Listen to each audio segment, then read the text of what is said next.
the difference between the 2019 49ers and the 2022 49ers. A lot of the same players, but a lot has changed since then. In 2019, I feel like that team was propelled by hungry young players. Most of the best players in that team were on their first contract and were proving themselves to get paid. We could go through it real quick. Buckner, Armstead, Bosa, Debo, Mostert, Kittle, Fred Warner, Dre Greenlaw. I mean, like the whole freaking team, the core of the team was young, hungry, out to get paid. They've all gotten paid. And now I think what you're seeing is a team that's not as hungry. A team that, beats the Rams and likes, you see him at courtside that week. Hey, we're 4-4. We're here at courtside. We're great. We're 5-4. We're at court. They just seem like a team that's consistently playing down to their opponents. A bunch of guys who are already established making a ton of money. And the hungry players on this team are Bosa, Jawan Jennings, Elijah Mitchell, Talanoa Hufanga. Once again, the guys who are out there and need to prove themselves to get that big payday. That's what I see as the main difference between the team that went to the Super Bowl and this team that might go to the Super Bowl. What do you think? It's a good point. That's definitely a good point because you can put more of an underdog mentality, of a drivenness, because it's not just like everyone's writing this off. It's like, all right, this is a perfect year to get the bag, and no one saw that coming. I mean, that was my first year covering the Niners. I was like, what the hell is going on? Everyone, all my family members told me this was going to be an 8-8 year. And sure enough, look, they're freaking 14-2, 13-3. So you know what? That's a solid point. Because even when I'm thinking of when you're reading off like the players who are playing just fine or not like over the top, who are already paid, the only players I can think about who's playing worth to that level is Fred Warner. Charvarius Ward. Yes. But he's not locked in long term. He's got like a 2 or 3 year deal. That's smart. The Kittle, I mean, he's like a Niner for life. They extended him. You know what I'm saying? You asked him too about it too. Like Charvarius is like, hey, is it because they didn't have that bag? He's like, yeah, that's why. That's hilarious. Yeah. So he knows he's got that money. So he's out there. I'm just out there balling. I'm all good. But he could be back in the free agent market in 2 years. Like Trent Williams is a Niner for life. Armstead, Niner for life. Kittle, Niner for life. Fred Warner, Niner for life. Who else am I? McCaffrey, Niner for life. Damn, you can even throw out Jimmy right now as a hungry player. Yes, and he's playing well. Dude, to me, you want to have hungry players on your team. The more, the freaking better. And because here's the thing, the hungry players, they're on the pursuit of the bag. How do you get the bag? Well, you show up every day for practice and you dominate on the practice field. You're locked in the meetings. You are selling yourself to management as the ultimate pro. I play like this every freaking day. And then they pay you. And then you either keep it up because you have that standard, or you're like, great, I don't have to do that anymore. I got the bag, right? Because you're still like, hey, man, I'm the most physical player. I run over people. I'm a throwback. That's what Kittle did. That's what Debo did. Then they get the bag, and they're like, you know what? Actually, I'm not necessarily going to do that all the time anymore because I need to get the next contract. And it's a whole different mentality. It's human nature. And the Niners seem like they're surprised every time. Like, oh, Kittle isn't, Debo isn't. Yeah, man, what did you expect? That's why the Kyler Murray contract's the worst of the offseason. Yes. Because it's like, what was the rush? This guy doesn't look like, this guy wears down. So, and now all of a sudden, look, you get a guy who looks regressed very badly. So that was the worst one, the contract.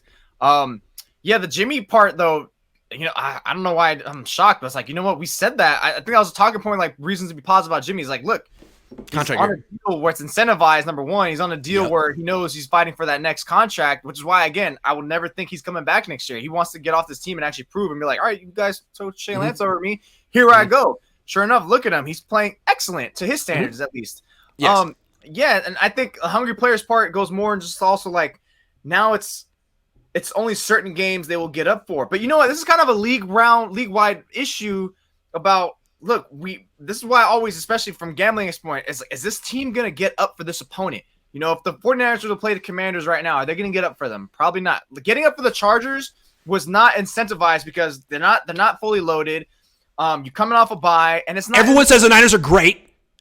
Everyone says the Niners are going to win. What about this week against Colt McCoy? What if it's Colt? No one's going to pick the Cardinals to win that game. Are the Niners going to get up for that? Because the last time they played Colt McCoy, they got smacked. Yeah. Maybe that'll be the only reason they get up for this game.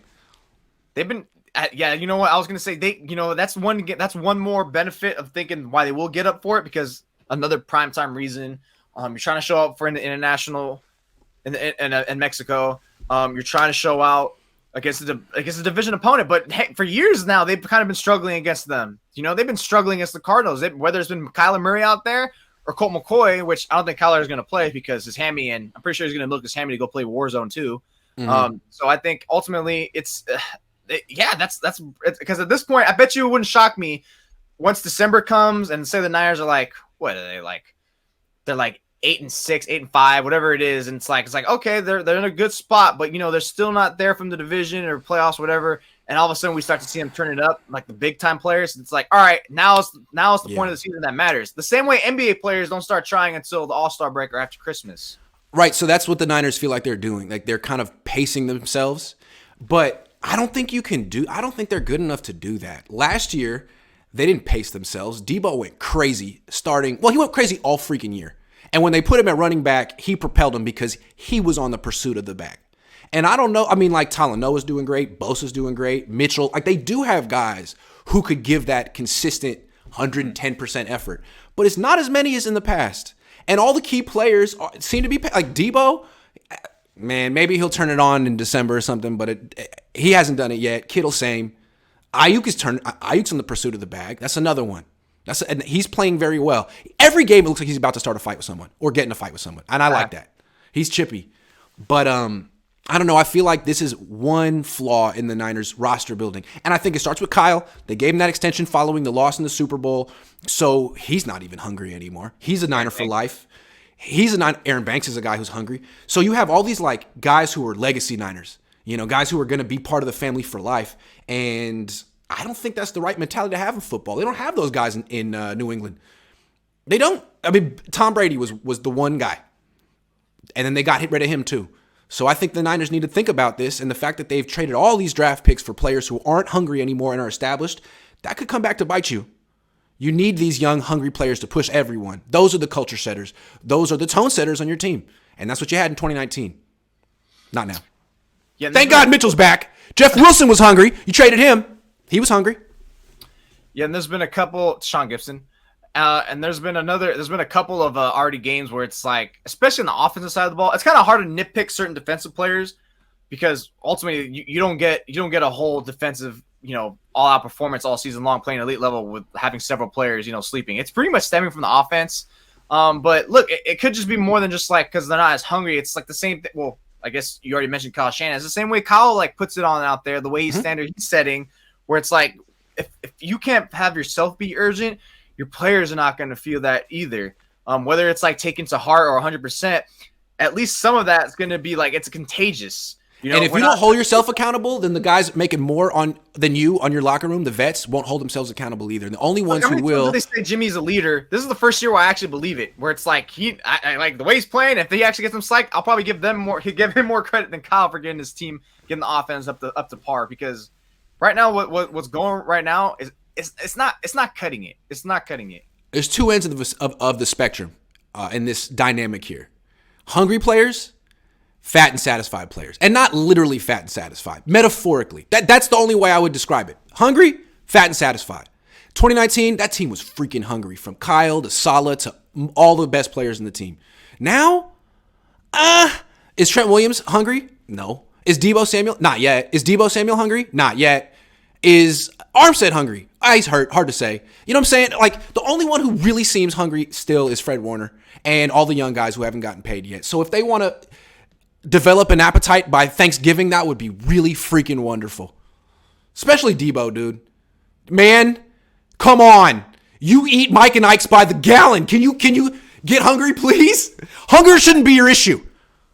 Mike's sites are awesome, though. Mike and Ike's, I love those. They are good. They are good. Who will sit courtside next? Start Poole or Clay? Who's going to sit courtside next? Dwelly.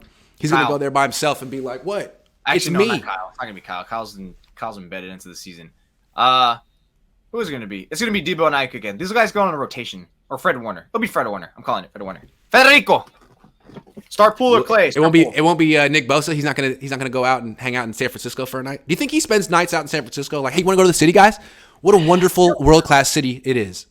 I like going to San Francisco. You would live in Danville. Ooh.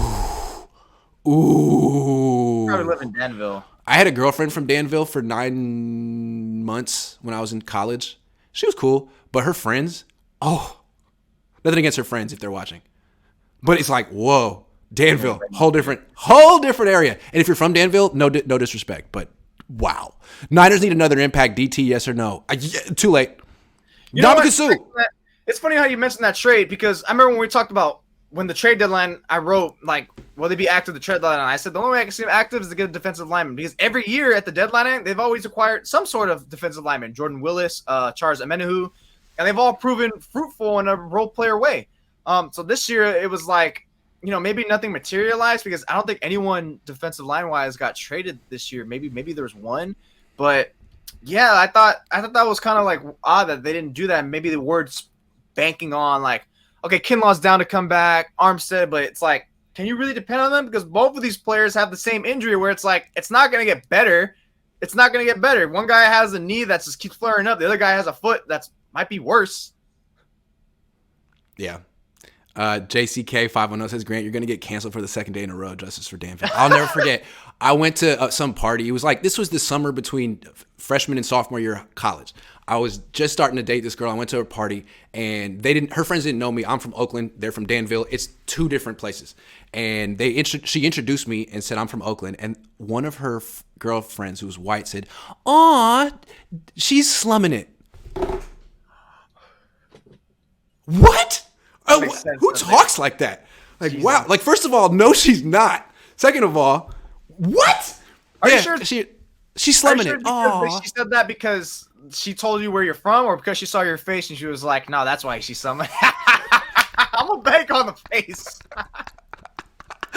Well, in their defense, at that time, I had a chin strap, one of those faux hawk, mohawk type of things, like everyone like. Oh yeah, Super Show was saying. And I had like 13 millimeter cubic zirconia, so I was a joke. I was a walking joke at that point, yeah. But still, I mean, I had a great personality. Eat a box of Mike and Ike's at the presser. Oh yeah, that's a good call. That's a good call. That's all I got for this show. For the press box food. Stop putting snacks. I'm tired of these brownies. These stale brownies you guys put. Put some Mike and Ike's up here.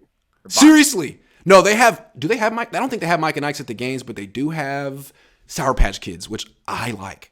Oh, I love Sour Patch Kids. I like Sour Patch Kids. I love them. Debo, step your game up. If you're gonna eat 1,000 calories of sugar at night, it's Sour Patch. That jacket was kind of cool, but that's because I love green. I love green. I thought the main thing was it matched his jacket, the Mike and Ike's. It was clearly a snack and an accessory, and I've never really considered having a snack be an accessory, but I think that's next level drip, and I'm gonna do it from now on.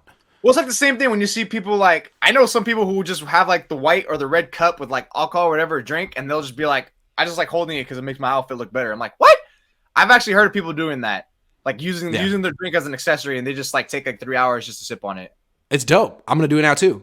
I'm gonna have a gold drink in my hand next. No, you can't. You gotta have a different tone. You have a black undershirt. You gotta have a black cup now. Good call. So. It's a highlight, right? It's like an accent. Yeah. Don't stack. Yeah. At that point, you're gonna be like the Thursday night color rushes. Come on, we gotta have like some complementary colors here. I love how Debo was eating it like straight box to mouth. Like that's a good way of saying like, don't ask me for any Mike and Ike's, Brandon. These are my Mike and Ike's. If you wanted some, you could have brought some from home. That is a good point. It's like, ooh.